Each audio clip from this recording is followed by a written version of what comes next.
ഇന്ന് കസിൻ്റെ മാരേജ് ചെയ്യുന്നു കേട്ടോ. അങ്ങനെ രാവിലെ തന്നെ എണീച്ച് കുളിച്ച് മതി സെറ്റ് നമ്മൾ ഇറങ്ങാൻ വേണ്ടി നിൽക്കുകയാണ്. അങ്ങനെ ഇതാ വീഡിയോ എടുക്കുന്നിടക്ക് ജഫ്മോൻ ഒന്ന് വീണു കിട്ടും. അങ്ങനെ ബസ്സെല്ലാം വന്ന് നമുക്കുള്ള പരിപാടി എന്ന് വെച്ചാൽ ഉള്ളിയിൽ ഒരു ഓഡിറ്റോറിയത്തിൽ വെച്ചിട്ടേനു കേട്ടോ. അപ്പം ഞാനും ഉമ്മ വല്യമ്മ മക്കൾ ആദ്യം തന്നെ ഇറങ്ങിയിട്ടുണ്ടായിരുന്നു. ബാക്കി ടീംസൊക്കെ ബാക്കിൽ വരുന്നുണ്ട്. അങ്ങനെ വന്നപ്പം തന്നെ എന്താ പറയുക ഒരു 3-4 വെൽക്കം ഡ്രിങ്ക് ഉണ്ടായിട്ടോ. നമ്മളിതാ മിൻറ്റ് ലൈമും വാട്ടർമെലനല്ലോ കുടിച്ച് സെറ്റായി. അപ്പോൾ നല്ല അടിപൊളി വ്യൂ ഉള്ളൊരു ഓഡിറ്റോറിയത്തിൽ വെച്ച് കേട്ടോ പരിപാടി. അപ്പോൾ ഇതാണ് നമ്മുടെ ബ്രൈഡിൻ്റെ ഉപ്പ.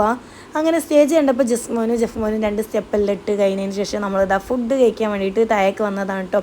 അപ്പോൾ നല്ലൊരു കാറ്ററിംഗ് സർവീസ് തന്നെ ആയിരുന്നു കേട്ടോ ഇവരുടെ കാലിക്കറ്റ് കാറ്ററിംഗ് അങ്ങനെ എന്തോ ആയിരുന്നു ഇതിൻ്റെ പേര്. നല്ല അടിപൊളി സർവീസ് തന്നെ, നല്ല നീറ്റായിട്ടുള്ള ഒരു സർവീസ് ആയിരുന്നു. പിന്നെ ഈ ഒരു rice, beef biryani, chicken fry അങ്ങനെ എല്ലാ ഐറ്റംസും ഉണ്ടായിരുന്നു കേട്ടോ. അങ്ങനെ നമ്മൾ ഫുഡെല്ലാം കഴിച്ച് കഴിഞ്ഞതിന് ശേഷം ഒരു മധുരം നമുക്കൊരു സുന്നത്താണല്ലോ.